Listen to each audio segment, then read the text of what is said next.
মলদ্বীপ কি কোমর বেঁধে নেমে পড়েছে? ভারতকে হেনস্থা করতেই হবে।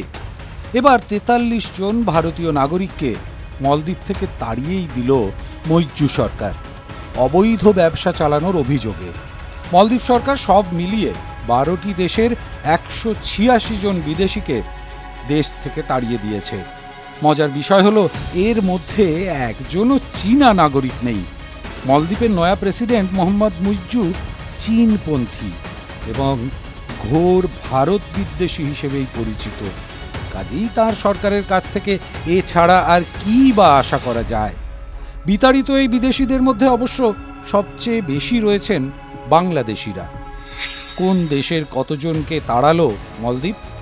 ৮৩ জন বাংলাদেশি, ২৫ জন শ্রীলঙ্কান, ৮ জন নেপালি।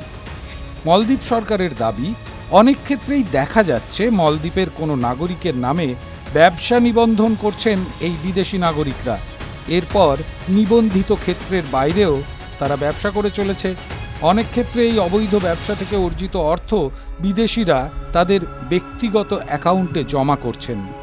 কিন্তু প্রশ্ন একটাই, চীনের মতো বড় দেশের একজনও এই নির্বাসনের তালিকায় নেই।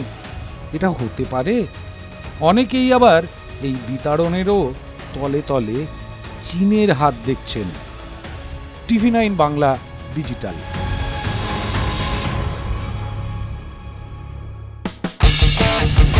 কোনো পুরনো খবর নয়, সকাল থেকেই পুরো দিনের আভাস, লোকাল থেকে গ্লোবাল। ঘটনাস্থল থেকেই রিপোর্টারের মুখে শুনে নিন আসল ঘটনা। দিন শুরু করুন TV9 বাংলার সঙ্গে। সকালে প্রথম ব্রেকিং অ্যাট 7, সকাল 7টায়, সকাল 8টায় দেখুন 8 reporter 8 exclusive. News express at 9 দেখুন সকাল 9টায়। 10 খবর 10 রিপোর্টার অন দ্য স্পট সকাল 10টায়। লোকাল টু গ্লোবাল অ্যাট 11 দেখুন সকাল 11টায়। দেখুন morning super prime time TV9 বাংলায়। TV9 বাংলা, না দেখলেই নয়। জল, জঙ্গল, পাহাড়, গ্রাম, জেলা, শহর, জমি অধিগ্রহণ থেকে জমি মাফিয়া, দিকে দিকে আমাদের ক্যামেরা।